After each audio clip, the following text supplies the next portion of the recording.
70대에도 정말 풍요롭고 여유롭게 사는 분들, 그 비밀이 뭘까요?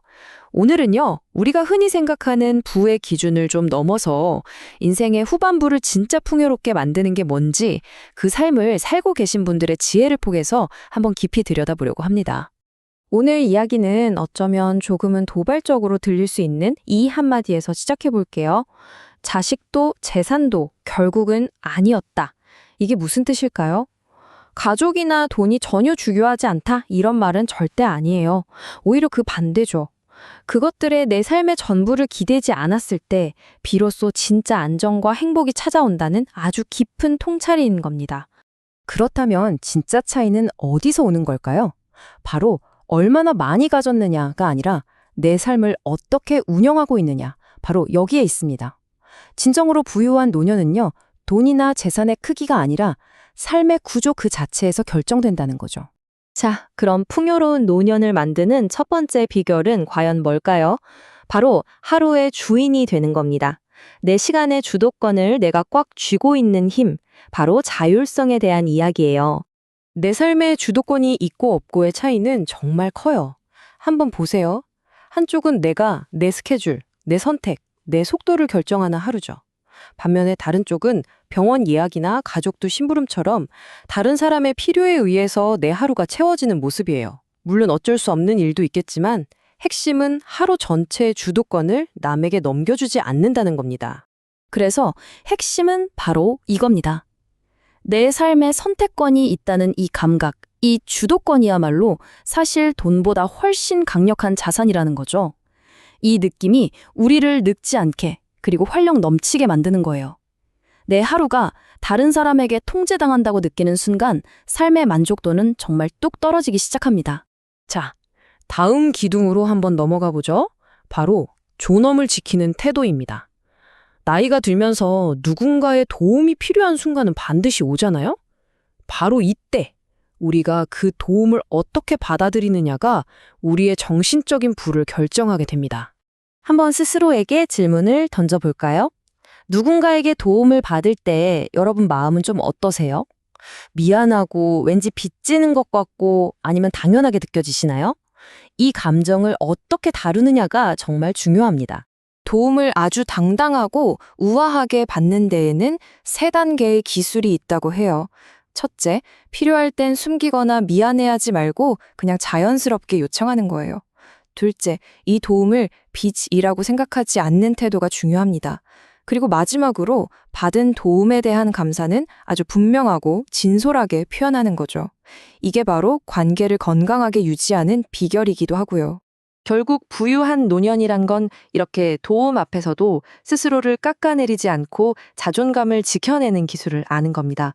마음이 가난해지는 걸 막는 가장 강력한 방어막이라고 할 수 있죠. 자, 이제 3번째 기둥으로 가보겠습니다. 이건 바로 나만의 리듬을 만드는 건데요. 특히 은퇴 후의 삶을 안정적으로 딱 지탱해주는 힘이 바로 이 리듬에서 나옵니다.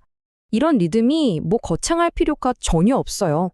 예를 들면 매일 같은 시간에 산책을 한다거나 매주 화요일에는 꼭 친구를 만난다거나 아니면 꾸준히 이어가는 나만의 작은 취미 같은 것들이죠. 중요한 건 대단한 게 아니라 나만의 반복이 있다는 사실 그 자체입니다. 이 말이 모든 걸 설명해 주는 것 같아요. 리듬은 삶의 뼈대다.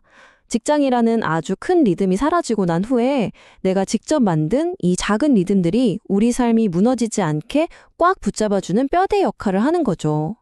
이 뼈대가 있는 사람은 하루가 아주 단단합니다.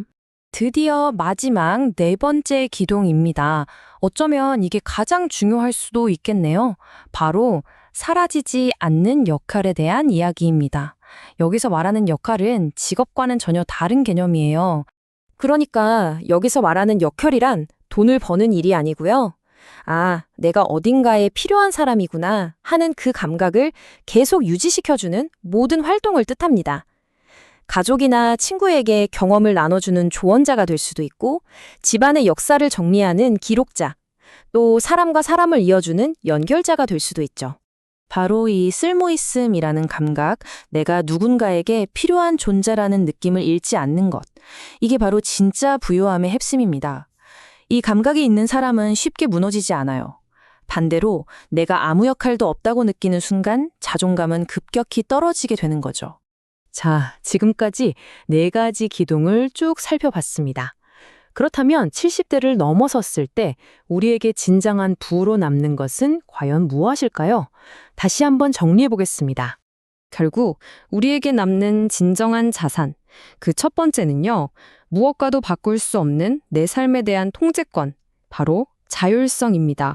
그리고 두 번째는 어떤 상황에서도 누구의 도움 앞에서도 나를 잃지 않고 존중하는 태도, 바로 존엄성이죠.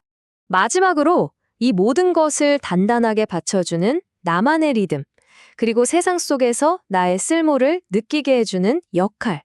이 3가지가 바로 진짜 부요함의 핵심이라고 할 수 있겠습니다. 가장 중요한 점은요, 이 모든 것은 돈으로 살 수 있는 게 아니라는 사실입니다. 하지만 정말 좋은 소식은 바로 오늘부터, 지금, 당장부터 우리 스스로 만들어갈 수 있다는 거죠. 노후의 부요함은 먼 미래의 숙제가 아니라 지금 이 순간을 어떤 태도로 사느냐에 달려 있습니다. 마지막으로 이 질문을 여러분께 남겨드리고 싶습니다. 여러분이 보내고 있는 바로 이 오늘 하루는 과연 어떤 노후를 만들어 가고 있나요? 여러분의 삶을 진정으로 풍요롭게 할 자산을 오늘부터 차곡차곡 쌓아나가시길 바랍니다.